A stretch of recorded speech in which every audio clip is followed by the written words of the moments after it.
News J நேயர்களுக்கு வணக்கம். சொல்லியடி நிகழ்ச்சியில் உங்களை சந்திக்கிறதுல மகிழ்ச்சி. நாடாளுமன்ற தொகுதிகள் மறுவரையறை இது தமிழ்நாடு மட்டுமல்ல, இந்தியா முழுக்கவும் பல்வேறு கேள்விகளையும் விமர்சனங்களையும் எழுப்பியிருக்கு.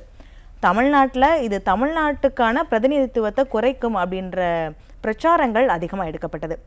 ஆனால் என்ன நடக்குது, தமிழ்நாட்டுக்கு இது எவ்வளவு முக்கியத்துவம் வாய்ந்தது, இதை திமுக எப்படி பிரச்சாரம் பண்ணுறாங்க அப்படின்றத பற்றி பேசுறதுக்காக அரசியல் ஆய்வாளர் திரு பாலாஜி சந்திரமோகன் நம்ம கூட இணைஞ்சிருக்கிறாங்க. பேசலாம். வணக்கம் சார். நாடாளுமன்ற தொகுதிகள் மறுவரையறை திமுக மிக முக்கியமாக இதை கொண்டு போனது, இது கொண்டு வந்தாங்க அப்படின்னா தமிழ்நாட்டுக்கான பிரதிநிதித்துவத்தை குறைச்சிருவாங்க, எண்ணிக்கையை குறைச்சிருவாங்க அப்படின்னு சொன்னாங்க. ஆனால் அவங்க சொன்னதுக்கு மாறாக 39லேருந்து 59 அதிகரிச்சிருக்கிறாங்க. அப்படி இருந்தும் இது இவங்களுக்கு முன்னாடியே தெரியும், மக்களுக்கு தெரியறதுக்கு முன்னாடி அவங்க எம்பிக்களுக்கு இதெல்லாம் தெரிஞ்சிருக்கும். ஆனாலும் மக்கள் முன்னாடி இதை நாங்கள் எதிர்க்கிறோம் அப்படின்னு சொல்கிறது ஏன்? அதற்கு பல காரணங்கள் உண்டு. முதல் காரணம் என்னவென்றால், அவர்கள் பார்த்தீங்கன்னாக்கா இந்த 850 சீட்டுகளுக்கு 33% இடஒதுக்கீடு பெண்களுக்கு கொடுத்துருக்காங்க. அதுதான் பேசிக் இஷ்யூ. ஸோ இது ரெண்டும் பார்த்தீங்கன்னாக்கா மாறுபட்டாகவும் இருக்கலாம், ஒன்றாகவும் இருக்கலாம். திமுக இதற்கு எதிர்ப்பதற்கான மேஜர் காரணம் என்னவென்றால், அவர்களுக்கு மகளிருக்கு 33% என்பது அவர்களுக்கு தேவை இல்லாத ஒரு விஷயமாக உள்ளது. அதற்கு காரணம் என்றால், அவர்களுக்கு சூழ்ந்திருக்கும் கட்சிகள் ஆர்ஜேடி மற்றும் எஸ்பி மற்றும் ஈவன் சிவசேனா கூட பார்த்தீங்கன்னாக்கா, மகாராஷ்டிராவுக்கு சிவசேனா கூட பார்த்தீங்கன்னா இதற்கு அவங்க எதிர்ப்பு தெரிவிக்காங்க மகளிர் இடஒதுக்கீடுக்காக. அந்த ஒரு மேஜர் காரணம் தான் பார்த்தீங்கன்னாக்கா டிஎம்கே இதை எதிர்க்கிறதுக்கான காரணமாக இருக்குது. ஆனால் இப்போ முதல்ல அவங்க எதிர்த்ததுக்கு மேஜர் ரீசன் என்ன சொன்னாங்கன்னாக்கா, நாங்கள் இதை சீட்டுகளை எதிர்ப்பதற்கு காரணம் நாங்கள் தமிழ்நாட்டுக்கு சீட்டு 39லேருந்து 31 மாறும்போது, ஆனால் 59 மாறும்போது எதற்காக எதிர்க்கிறார்கள் என்ற கொஸ்டின் தான் இருக்குது. அதை பார்த்தீங்கன்னாக்கா மக்களிடம் கொண்டு போகும்போது மக்களும் இந்த கேள்விகளை கேட்பாங்க. 59 சீட்டுகள் தமிழ்நாட்டுக்கு கொடுக்கும்போது எதற்காக அதில் எதிர்க்கிறார்கள் என்ற கேள்வி வருகிறது. இப்போ மகளிருக்கு ஒதுக்குறாங்க அப்படின்றதுக்காக எதிர்க்கிறாங்கன்றீங்க. ஆனால் மகளிர் முன்னேற்றம், பெண்களை வெளிக்கொண்டு வந்ததே நாங்கள் தான், பெண்களுக்கு சுயமரியாதையை கொடுத்தது நாங்கள் தான், எல்லா பெண்களுக்கு செஞ்சது எல்லாமே திமுக தான் அப்படின்னு சொல்ற கட்சி மகளிருக்கான இடஒதுக்கீடு எதுக்குறாங்க? இப்போ பார்த்தீங்கன்னாக்கா இந்த மகளிர் மசோதா 33% கொண்டு வந்தது பிஜேபி. அவங்க ஏன் கொண்டு வந்தாங்க 33% அப்படின்னு கேட்டிங்கன்னாக்கா, இப்போ அதில் பார்த்தீங்கன்னா அவங்க கொண்டு வந்ததுக்கு மேஜர் ஃபேக்டர் என்ன, 33% அவங்க பார்ட்டி ஆர்கனைசேஷனில் மகளிருக்கு இருக்கு. ஸோ மகளிருக்கு 33% அவங்க பார்ட்டி ஆர்கனைசேஷன் இருக்கிறதுனால மகளிருக்கு 33% லோக்சபாவில் கொடுக்கணும்னு சொல்லுவாங்க. ஆனால் திமுக 33% அவங்க மகளிருக்கு கொடுத்துருக்காங்களா அவங்க கட்சியில், அந்த கேள்வி இருக்கு இல்லையா? எம்எல்ஏல அந்த பார்ட்டி ஆர்கனைசேஷன் 33 அது இல்லாத போது அவங்க எப்படி அதை பற்றி மட்டும் பேச முடியும். ரெண்டாவது ஒரு விஷயம் இருக்குது, பிஜேபி பார்த்தீங்கன்னாக்கா ஒரு டெமோக்ராட்டிக் ஒரு பார்ட்டி. அந்த கட்சி மத்தியில் இருந்திருக்கனாக்கா அவங்க கட்சி தலைவர்களாக இருக்கட்டும் சரி, அங்கே இருக்கிற கட்சி இப்போ காங்கிரஸ் பார்ட்டியில் பார்த்தீங்கன்னா ஒரே ஒரு கட்சி தலைவர் தான் எப்பவுமே இருக்காங்க. ஆனால் பிஜேபியில் அப்படி இல்லையா? ஸோ அந்த டெமோக்ராட்டிக் சிஸ்டம் அவங்க கட்சியில் இருக்கிறதுனால இதை டெமோக்ராட்டிக் ரெப்ரசன்டேஷன் 540லேருந்து 780 சீட்டாக கொண்டு வரணும்னு பார்க்குறாங்க. அதில் 33% மகளிருக்கும் இடஒதுக்கீடும் கொடுக்குறாங்க. ஸோ ஈக்குவல் ரெப்ரசன்டேஷன் இருக்குது. அது எதற்காக அவங்க எதிர்க்கிறாங்க அப்படிங்கிறது தான் கொஸ்டின். ஈவன் இப்போ பார்த்தீங்கன்னாக்கா எஸ்பி அகிலேஷ் யாதவ் பேசினார். அவர் என்ன சொன்னார்னாக்கா, நாங்கள் இது பிற்படுத்தப்பட்ட மகளிருக்கும் முஸ்லீம் மகளிருக்கும் எதிராக இந்த சட்டம் இருக்குது. அப்போ அமித்ஷா சொன்ன மாதிரி அவர்கள் என்ன எல்லா அவங்களுடைய சீட்டுமே பிற்படுத்தப்பட்டவர்களுக்கும் முஸ்லீம் பெண்களுக்கும் இடஒதுக்கீடு அவங்க சீட்டு கொடுத்துறாங்க. ஸோ அந்த மாதிரி ஹைப்போக்ரசி இருக்கும்போது அதை எதிர்த்து செய்ய வேண்டும், ஈக்குவல் ரெப்ரசன்டேஷன் கொடுக்க வேண்டும் என்பதில் எந்த சந்தேகமும் இல்லை.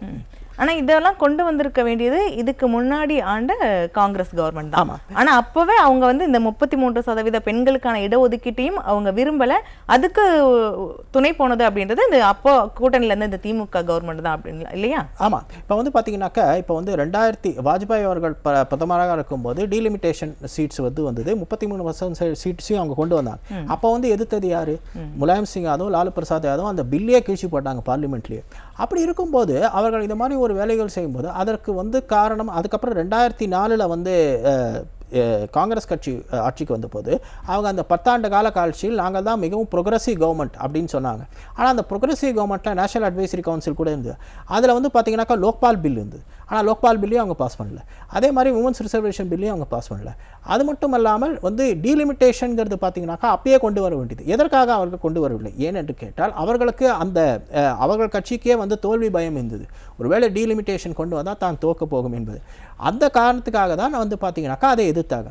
அதை எதிர்த்து அந்த டயத்தில் அந்த நேரத்தில் நடக்க வேண்டிய ஒரு விஷயத்தை காலங்கடந்து நடக்க வேண்டிய விஷயம் ஒன்ஸ் ரிசர்வேஷன் பில்லாக இருக்கட்டும் சரி, டீலிமிட்டேஷன் பில்லாக இருக்கட்டும், அதோடைய பாதிப்புகள் தான் இன்றைக்கி இருக்கே தவிர இதை வந்து பார்த்தீங்கன்னாக்கா இந்தியா வந்து ஒரு வளர்ச்சி அடைந்த நாடு, இந்தியாவில் பாப்புலேஷன் அதிகமாக இருக்கும்போது அதில் ஈக்குவல் ரெப்ரசன்டேஷன் நமக்கு இருக்கணும் அப்படிங்கிறது தான் வந்து பேசணுமே தவிர அதை வந்து அரசியல் ஆதாயத்துக்காக பார்க்கக்கூடாது என்பது தான் என்னுடைய நோக்கம். இப்போது தமிழ்நாட்டை நாங்கள் தான் பாதுகாக்கிறோம் அப்படின்னு சொல்லிக்கிறாங்க.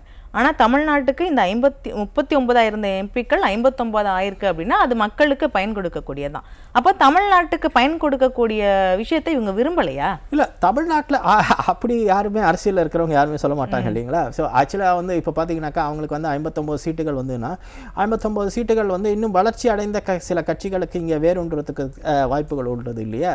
இப்போ வந்து பார்த்தீங்கன்னாக்கா மத்தியில் இருக்கும் பாஜக இப்போ வந்து பார்த்தீங்கன்னாக்கா இங்கே வந்து அவங்களால வந்து ஒரு சீட்டு கூட வாங்க முடியல 2024. ஒருவேளை அவங்க 59 சீட்டு வாங்கினா அவங்களுக்கு அதிகமான ரெப்ரசன்டேஷன் வரலாம், அதோடைய பாதிப்புகள் அசம்பிளியில் வரலாம். இந்த காரணத்துக்காக அவங்க எதிர்க்கிறதுக்கான காரணமாக இருக்கலாம் இல்லையா, வேறு எந்த காரணமும் கிடையாது. இதில் வந்து பார்த்தீங்கன்னாக்கா ரெப்ரசன்டேஷன் ஆஃப் த பீப்புள் அது வந்து கரெக்டாக இருக்காங்கிறது தான் பார்க்கணும். அது வந்து அதிகமாக இப்போ ஒரு வேளை அவங்க 33லேருந்து 31 சீட்டு கொடுத்துருந்தாங்கன்னா தமிழ்நாட்டுக்கு அதை பற்றி பேசுவதற்கு வாய்ப்பு உள்ளது. ஆனால் 39லேருந்து நீங்கள் இது பேசும்போது அதை பற்றி நம்ம பேச முடியாது. இவங்க சுயசர இன்னொரு கான்செப்ட் இருக்குது. அவங்க என்ன சொல்கிறாங்கனாக்கா வந்து இப்போ வந்து அதிகமாக நம்ம தமிழ்நாட்டின் மக்கள் வந்து வரியை அதிகமாக எடுத்துக்கொள்ளும் வட மாநிலங்கள், அதற்காக நாங்கள் வந்து இதை எதிர்க்கிறோம். அது வந்து ஒரு சரியான ஒரு பாயிண்ட்டாக சொல்ல முடியாது. இப்போ வந்து பார்த்தீங்கன்னாக்கா இப்போ வந்து இந்தியாவினுடைய மிகப்பெரிய ஒரு இன்ஃப்ளூயன்ஷியல் ஸ்டேட் வந்து பஞ்சாப். ஆனால் அவங்களுடைய இது வந்து ரெப்ரசன்டேஷன் பார்லிமெண்ட்டில் எவ்வளோ இருக்குது? 10-12 சீட்டு தான் இருக்குது. அதை வச்சு நம்பர்ஸை ஒண்டி வச்சுட்டு நீங்கள் வந்து இன்ஃப்ளூயன்ஸை பேச முடியாது. இன்னொரு விஷயம் என்னன்னாக்கா பல மாநிலங்கள்லேருந்து வந்து தமிழ்நாட்டில் வந்து வேலை செய்வதற்கான வாய்ப்புகள் வடகிழக்கு மாநிலங்கள்லேருந்து அதிகமாக வராங்க, வட மாநிலங்கள்லேருந்து அதிகமாக வராங்க. அதனால் தமிழ்நாட்டுக்கு இன்கம் தான் வருது. ஸோ அதனால் வந்து அவங்க பேசுகிற வேண்டிய கான்செப்ட் வந்து மச் மோர் வந்து ஒரு மிகவும் தெளிவாகவும் மிகவும் நுணுக்கமாகவும் பார்த்து பேச வேண்டுமே தவிர வந்து அரசியல் ஆதாயத்துக்காக வெளிப்படையாக பேசுவது என்பது தவறு. இப்போ தேர்தல் இன்னும் ஒரு வாரம் கூட இல்லை. அப்போ இந்த ஒரு விஷயத்தையும் இவங்க தன்னோட தேர்தல் ஆதாயத்துக்காக பயன்படுத்துகிறாங்க. அதுதான் இருக்க முடியும், வேறு என்ன இருக்க முடியும்? தேர்தல் ஆதாயத்துக்காகனாக்கா எங்களுக்கு வந்து பார்த்தீங்கன்னாக்கா நாங்கள் வந்து ஆட்சிக்கு வரணும், நாங்களே ஆட்சியில் இருக்கணும் அப்படிங்கிற ஒரு காரணத்துக்காக தான் நிறைய ஆளுங்கட்சிகள் பார்த்தீங்கன்னாக்கா இதை எதிர்ப்பதற்கான காரணம். இன்றைக்கி வந்து விமன்ஸ் ரிசர்வேஷன் பில்ஸை பற்றி பேசும்போது ஒரு விஷயத்தை பற்றி பேசணும். எஸ்பி அவர்கள் வந்து சமாஜ்வாதி பார்ட்டி வந்து பார்த்தீங்கன்னாக்கா மாயாவதியோடு சேர்ந்து இருந்தாங்க. அவர்கள் வந்து மாயாவதிக்கு எதிராகவே வந்து அவர்கள் கட்சிக்கு எதிராகவும் அவர்களுக்கு எதிராகவும் உத்தரப்பிரதேசத்தில் அவர்களுடைய குண்டா அரசியல் செய்துக்கிட்டு அந்த காரணத்துக்காக தான் பார்த்தீங்கன்னாக்கா உத்தரப்பிரதேசமும் பீகாரும் பார்த்தீங்கன்னாக்கா மிகவும் பின்தங்கி இருக்க வேண்டிய காரணம் என்னவென்றால் லாலு பிரசாத் யாதவும் முலாயம் சிங் யாதவும் கிட்டத்தட்ட 30 வருஷமாக இந்த 2 மாநிலங்களையும் பின்னோக்கி செல்ல வைத்திருக்காங்க. அவங்களோட இவங்க கூட்டு வச்சுட்டு இருக்கும் போது உமன்ஸோடைய ரிசர்வேஷனும் உமன்ஸோடைய அத்தாரிட்டி பற்றி பேச முடியாது. இன்றைக்கும் பார்த்தீங்கன்னாக்கா உத்தரப்பிரதேஷ் பீகாரில் வந்து மகளிருக்கான நிர்ணயம் வந்து மிகவும் தாழ்ந்து உள்ளது. ஆனால் தமிழ்நாட்டில் அதிகமாக உள்ளது. அதற்கு பல காரணங்கள் இங்கே அஇஅதிமுகவோட ஆட்சியும் இருந்திருக்கு இல்லைங்களா.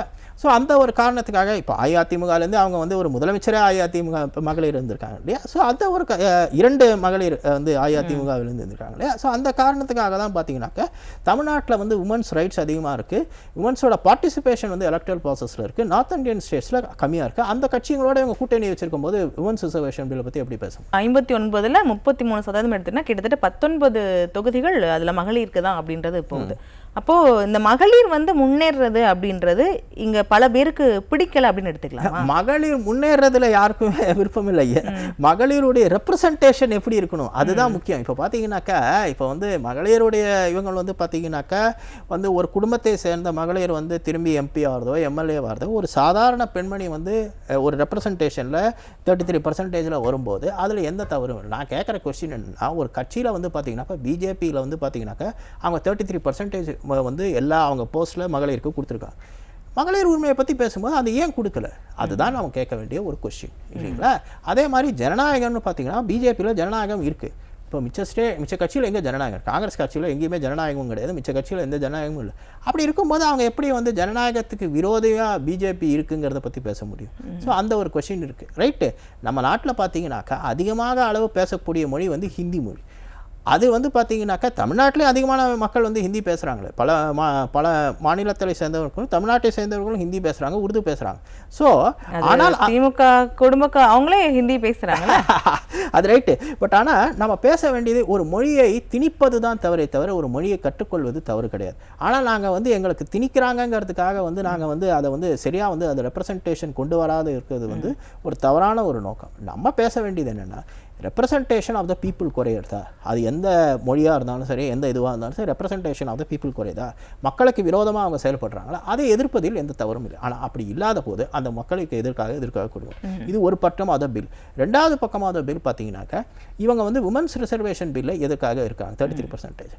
அதுக்கான காரணத்தையும் நான் சொல்லிட்டேன். அதற்கு இப்போ வந்து அவர்கள் சார்ந்திருக்கும் கட்சிகள் எல்லாமே பார்த்தீங்கன்னாக்கா விமன்ஸ் ரெப்ரசன்டேஷனை எப்பவுமே எதிர்த்துருக்காங்க. ஸோ அந்த காரணத்துக்காக தான் இவர்கள் வந்து பார்த்தீங்கன்னாக்கா இன்றைக்கும் அந்த பில் எதிர்க்கிறதுக்கான காரணமாக. இப்போ இவங்க என்ன சொன்னாங்க அப்படின்னா, இவங்க இந்த பில்லை எதிர்க்கிறப்போ ஸ்டாலின் சொன்ன மாதிரி அவங்க வீடியோவில் வந்து பேசினது ஒன்று. ஆனால் அவர் பேசும்போதுமே அந்த எம்பிக்கள் அவங்களோட 39 எம்பிக்களை வச்சுருக்கோம் அப்படின்னு சொல்கிறாங்க. அந்த 39 எம்பிக்களுக்கும் அந்த என்ன பில் அப்படின்ற காப்பி கொடுத்துருப்பாங்க கண்டிப்பாக. அது எல்லாத்தையுமே அவங்க எம்பிக்கள் பார்த்துருப்பாங்க. அப்படி இருந்தும் அதுக்கு முதல் நாள் இந்த பில் பாஸ் பண்ணுறதுக்கு முன்னாடி அவங்களுக்கு என்ன நடக்க போது, எவ்வளோ கொடுக்க போகிறாங்க அப்படின்னு தெரிஞ்சிருந்தும் தமிழ்நாட்டு மக்கள் கிட்ட இப்படி ஒரு பொய்யான பிரச்சாரத்தை பண்ண வேண்டிய அவசியம் இல்லை. ஆக்சுவலாக வந்து பார்த்தீங்கன்னாக்கா ஒரு விஷயம் இருக்குது. எப்பவுமே பார்த்தீங்கன்னாக்கா ஒரு பில்லோடைய டிராஃப்ட் தான் இருக்கும் எம்பிஸ் கிட்ட. ஆக்சுவலாக வந்து டேபிள் பண்ணதுக்கப்புறம் தான் வந்து பார்த்தீங்கன்னாக்கா அதோடைய டிஸ்கஷன் நடக்கும். அது பாஸ் பண்ணோம்னா ஆக்டாக இருக்கும். எப்பவுமே வந்து ஒரு டிராஃப்ட் இருக்கும்போது பார்த்தீங்கன்னாக்கா அவங்க வந்து பேசுறது என்ன வேணாலும் பேசலாம். பட் ஆனால் அது வந்து டேபிள் வந்து பார்லிமெண்ட்டில் நீங்கள் பண்ணிட்டீங்கன்னாக்கா எக்ஸாக்டாக நமக்கு தெரிஞ்சு போயிடும். அதுதான் நம்ம கேட்க வேண்டிய கொஷின். ஸோ அந்த கொஷின் என்னன்னாக்கா இவர்கள் ஏன் வந்து அதை எதிர்க்கிறார்கள், அந்த 39% 59% எதிர்க்கிறார்கள். அதுதான் நம்ம கேட்க வேண்டிய ஒரு கொஸ்டின். இப்போ இவங்க இந்த நம்ம தமிழ்நாடு தேர்தலில் அவங்க எடுத்திருக்க மிக முக்கியமான பிரச்சாரம் டெல்லிக்கும் தமிழ்நாட்டு அணிக்கும் தான் போட்டி அப்படின்றத. ஸோ திரும்பவும் இங்கே நிறைய ஆன்டி இன்கம்பன்சி அப்படின்றது மக்கள்கிட்ட எதிர்ப்பு நிறைய தெரியுது. ஸோ அதுலேருந்து மடை மாற்றுறதுக்காகவும் நாங்கள் டெல்லி கூட தான் போட்டி போடுறோம் அப்படின்றத திரும்ப சொல்கிறதுக்காகவும் இந்த ஒரு எதிர்ப்பா? ஆக்சுவலாக பார்த்தீங்கன்னாக்கா எல்லா எதிர்கட்சிகளுமே இந்தியாவில் இருக்கும் பல எதிர்கட்சிகள் பார்த்தீங்கன்னாக்கா தேர்தல் சந்திக்கும் போது பார்த்தீங்கன்னாக்கா அவங்க வந்து டெல்லிக்கு எதிராக இருக்கிறோம் என்பது சொல்வார்கள். ஆனால் இது வந்து ஆக்சுவலாக வந்து பார்த்தீங்கன்னாக்கா இந்தியா வந்து ஒரு ஃபெடரல் பாலிட்டி. இங்கே வந்து பார்த்தீங்கன்னாக்கா ஒரே ராஜ்யத்தை வைத்து கொண்டு இருக்கிறோம். இங்கே வந்து ஒற்றுமையில் ஒற்றுமை இருக்கும்போது நம்ம வந்து எப்போவுமே மத்திய அரசு என்ன சொல்லலாம் அதுபடி செஞ்சு நம்ம நாட்டு மக்களுக்கு எடுத்துக்கொண்டு போவது தான் வந்து பார்த்தீங்கன்னாக்கா ஒரு புத்திசாலித்தனமாக நாம் செய்ய வேண்டிய செயல். இதை தான் பார்த்தீங்கன்னாக்கா அறிஞர் அண்ணாவும் சரி, எம்ஜிஆர் அவர்களும் சரி. அறிஞர் அண்ணா வந்து பார்த்தீங்கன்னாக்கா இந்திரா காந்திக்கு எதிராக இருந்தார். அப்புறம் பதவிக்கு வந்த பிறகு அவருக்கு புரிந்து விட்டது தமிழ்நாட்டுக்கு மக்களுக்கு தேவை என்னவோ அதை நாம் செய்ய வேண்டும். அதை தான் வந்து பார்த்தீங்கன்னாக்கா அவர்கள் எம்ஜிஆர் அவர்களும் 77 வந்ததுக்கப்புறம் 87 வரைக்கும் செய்தார்கள். ஸோ அந்த மாதிரி ஒரு அணுகுமுறை, அந்த மாதிரி ஒரு நடைமுறை தான் நமக்கும் நல்லது, நம்ம தமிழக மக்களுக்கும் நல்லது, தமிழக மக்களாக தென் மாநிலங்களுக்கும் அதுதான் நல்லது என்பது என்னுடைய கருத்து. இப்போ இவங்க என்ன சொல்கிறாங்க, தமிழ்நாட்டுக்கு ஒரு ஆபத்து வர்றப்ப நாங்கள் எதிர்ப்போம் அப்படின்னாங்க. ஆனால் தமிழ்நாட்டுக்கு ஆபத்து வந்தப்பெல்லாம் இவங்க எதிர்த்துருக்குறாங்களா? தமிழ்நாட்டுக்கு ஆபத்து வந்த போது எதிர்க்கிறார்களா என்றால் தமிழர்களுக்கு ஆபத்து வந்த போது எதிர்க்கிறார்களா என்ற கொஸ்டின் ரெண்டுத்துக்கும் வித்தியாசம். இப்போ தமிழர்கள் வந்து ஸ்ரீலங்காவில் இருந்தபோது அந்த 2009 நடந்த விஷயங்கள் வந்து பார்த்தீங்கன்னாக்கா அப்போ இருந்தது யார் கவர்மெண்ட்டு, அங்கே சென்ட்ரல் கவர்மெண்ட் யார் இருந்தாங்க, ஸ்டேட்டில் கவர்மெண்ட் இருந்தாங்க, அதெல்லாம் நம்ம பேசணும் இல்லைங்களா? ஸோ அப்போ பேசணுன்னாக்கா விரிவாக பேசணும். நான் வந்து ஒரே தமிழர்களுக்கு நான் தான் ரெப்ரசன்டேட்டிவ்னு யாருமே சொல்ல முடியாது இல்லைங்களா? அது வந்து பார்த்தீங்கன்னாக்கா அது வந்து ஒரு ராங் ஒரு ஏன்னா இங்கே வந்து பார்த்தீங்கன்னாக்கா நிறைய கட்சிகள் இருக்குது. இங்கே மாநில கட்சிகளும் இருக்குது, மத்திய கட்சிகளும் இருக்குது, அவங்களுடைய நடைமுறையும் இங்கே இருக்குது. நம்ம பேச வேண்டியது என்னென்னா இங்கே வந்து தமிழ்நாட்டின் ரெப்ரசன்டேஷன் டெல்லியில் குறையிறதா பாராளுமன்றத்தில், அதுதான் நம்ம பேச வேண்டியது. அது இல்லையா? அப்போ அதை வந்து நம்ம வந்து எதிர்க்கிறோம், அதுதான் நம்ம கேட்க வேண்டிய முதல் கொஸ்டின். அது வந்து பார்த்தீங்கன்னாக்கா நம்பர்ஸ் கரெக்டாக சொல்லியிருக்காங்க. இப்போ 39 59 இருக்குது. ஒருவேளை அது வந்து கம்மியாக இருந்ததுன்னா எதிர்க்கிறதுல நியாயம் இருக்குது, அதை நான் ஒட்டுக்கொள்கிறேன். ஆனால் 39 59 கொடுக்கும்போது எதிர்க்க வேண்டும். அதுதான் வந்து நம்ம பேச வேண்டிய ஒரு பிரச்சனை. இதை பற்றி வீடியோ ஸ்டாலின் போட்டப்போ மத்திய அரசுக்கு நான் எச்சரிக்கை விடுக்கிறேன் அப்படின்ற ஒரு எச்சரிக்கையை அவர் கொடுத்துருந்தார். ஆனால் நேற்று திரு மோடி பார்லிமெண்ட்டில் பேசுகிறப்போ ஒரு நல்ல விஷயம் நடக்கிறதுக்கு முன்னாடி நம்ம எப்பவும் கருப்பு போட்டு வைப்போம், ஸோ அது மாதிரி இவங்க தமிழ்நாட்டில் கருப்பு போட்டு வச்சிருக்கிறாங்க அப்படின்னு அவருக்கு கொஞ்சம் கிண்டலாக பேசியிருக்கிறாரு. ஸோ இது ஸ்டாலினோட இந்த ஒரு எச்சரிக்கையை பிஜேபி எப்படி பார்க்குறாங்க? அவர்கள் எச்சரிக்கை எல்லாருமே எச்சரிக்கை விடுவது உண்மை. பட் ஆனால் அந்த எச்சரிக்கை has to be rational thing இல்லைங்களா? இப்போ வந்து பார்த்தீங்கன்னா நான் சொன்ன மாதிரி 39 சீட் இருக்கும்போது 31 சீட்டு வாங்கினது எச்சரிக்கை விடுறதுங்கிறது ஒத்துக்க வேண்டிய ஒரு விஷயமான ஒரு விஷயம். அதில் வந்து ஒரு டிபேட் இருக்குது, அது இட்ஸ் ஆக்சுவலி கரெக்ட். 39 59 சீட்டு வாங்கும்போது எதிர்க்க எச்சரிக்கை விடுறது, அதுதான் நம்ம கேட்க வேண்டிய ஒரு. அப்போ இவங்களோட எதிர்ப்பு அப்படின்றது அவங்களுக்கே பேக் ஃபயர் ஆயிடுச்சோ? இல்லை, அதுக்கான ரீசன் என்னங்கிறது சொல்லிட்டேன். அதில் வந்து நுணுக்கமாக பார்த்தா அந்த 39 59 இஷ்யூ கிடையாது. 39 59 வந்து 815 தொகுதிகள் வரும்போது வரும்போது 33 தொகுதிகள் வந்து மகளிருக்கு வரும்போது அவர்களுக்கு அரசியல் ஆதாயம் கிடைக்குமா? அதுதான் வந்து இங்கே பார்த்தீங்கன்னாக்கா ஒரு மிகப்பெரிய ஒரு பிரச்சனை. அந்த ஒரு காரணத்துக்காக தான் பார்த்தீங்கன்னாக்கா அவங்க வந்து இதை எதிர்க்கிறதுக்கான மேஜர் ஃபேக்டர். இதுதான் வந்து எல்லா கட்சிகளும் எதிர்க்கிறதுக்கு. திரிணாமுல் காங்கிரஸ் வெஸ்ட் பெங்காலில் எதிர்க்கிறது. திரிணாமுல் காங்கிரஸோட முக்கிய மந்திரியே பார்த்தீங்கன்னாக்கா மகளிர். ஆனால் அவர்கள் பார்த்தீங்கன்னாக்கா இதை எதிர்க்கிறதுக்கு காரணமே இதுதான் ரீசன். இல்லை, அப்போ நீங்கள் சொல்கிறபடி பார்த்தோம் அப்படின்னா இவங்க என்னென்னலாம் நமக்கு நல்லது அப்படின்றத யோசிக்கிறத விட இது பாஜகவோட அரசு கொண்டு வருது அப்படின்ற ஒரே காரணத்துக்காக எதிர்க்கிறாங்களோ? அதாவது தன்னுடைய ரெப்ரசன்டேஷன் வந்து பார்த்தீங்கன்னாக்கா ஈக்குவல் இப்போ வந்து எந்த ஒரு பொலிட்டியில் பார்த்தீங்கன்னாக்கா எல்லாமே வந்து பார்த்தீங்கன்னாக்கா ஈக்குவல் ரெப்ரசன்டேஷன் இருக்கணும் டெமோக்ரஸிலங்கிறது தான் பேச்சு.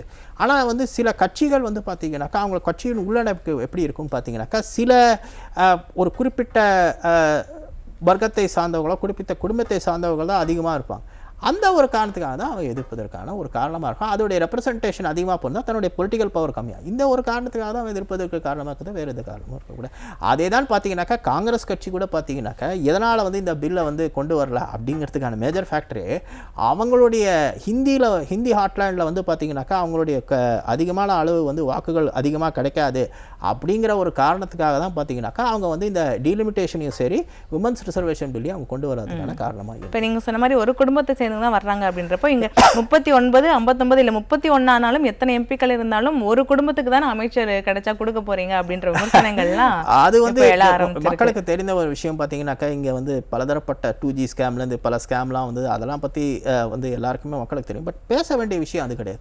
ரெப்ரசன்டேஷன் ஒரு பொலிட்டிக்கல் பார்ட்டி பப்ளிக்லன்னு வரும்போது பொலிட்டிக்கல் ரெப்ரசன்டேஷன் மக்களுக்கு குறையிறதா, பொலிட்டிக்கல் ரெப்ரசன்டேஷன் பீப்புளுக்கு குறையுதா, அதற்காக நான் பேசுகிறேன்னா அது வந்து கரெக்டான ஒரு பாயிண்ட்டாக இருக்கும், கரெக்டான ஒரு விஷயமா இருக்கும். ஈவன் 39 39 38 வந்தால் கூட நீங்கள் வந்து அதை எதிர்க்கிறதுக்கான காரணம் உள்ளது. ஆனால் 39 59 வரும்போது எதிர்க்கிறதுக்கான காரணம் இல்லை. அப்போ அதிகமான அளவு ரெப்ரசன்டேஷன் பீப்புளுக்கு வரும்போது அப்போ வந்து இன்டர்னல் இங்கே இருக்கிற கட்சிகளுடைய பேலன்சஸ் கம்மியாகும் போது சில பாதிப்புகள் ஏற்பட வாய்ப்பு உள்ளது. அதனால தான் இது எதிர்க்கிறதுக்கான இது திமுகவோட இந்த ஒரு பிரச்சாரத்தை மக்கள் எப்படி புரிஞ்சுக்கிறாங்க அப்படின்றத நம்ம பார்க்கலாம். உங்கள் நேரத்திற்கு மிக்க நன்றி. வணக்கம்.